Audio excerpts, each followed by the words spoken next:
અમદાવાદની કિડની હોસ્પિટલના ડિરેક્ટરે રાજીનામું આપી દીધું છે। ડોક્ટર વિનીત મિશ્રાએ અચાનક જ રાજીનામું ધરી દીધું। સરકારે રાજીનામાનો સ્વીકાર કર્યો છે। નિવૃત્તિના 6 માસ પહેલા તેઓએ રાજીનામું આપ્યું છે। હોસ્પિટલના નવા ડિરેક્ટર તરીકે ડોક્ટર પ્રાંજલ મોદીની નિમણૂક કરવામાં આવી છે। સરકારની નારાજગીને પગલે રાજીનામું આપ્યાની ચર્ચાઓ પણ તેજ બની છે।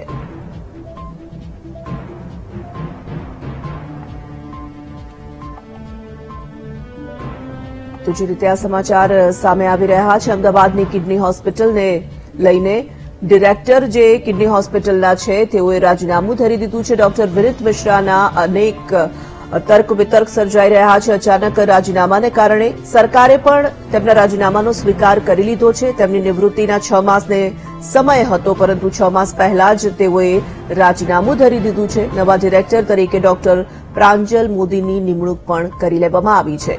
સંવાદદાતા દર્શલ જોડાઈ ચૂક્યા છે ફોન લાઈન પર। અમદાવાદની કિડની હોસ્પિટલના ડિરેક્ટરે રાજીનામું ધર્યું છે। દર્શલ, શું જાણકારી છે આ દિશામાં?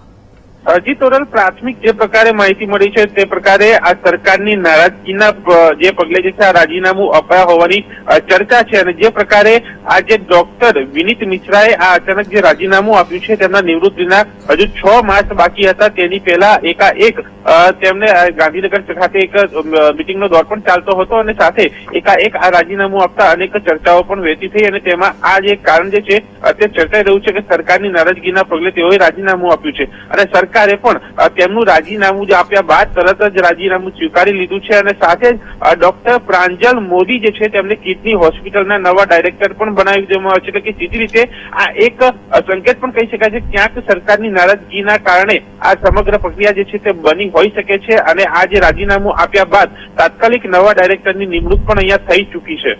સુરત, ધન્યવાદ।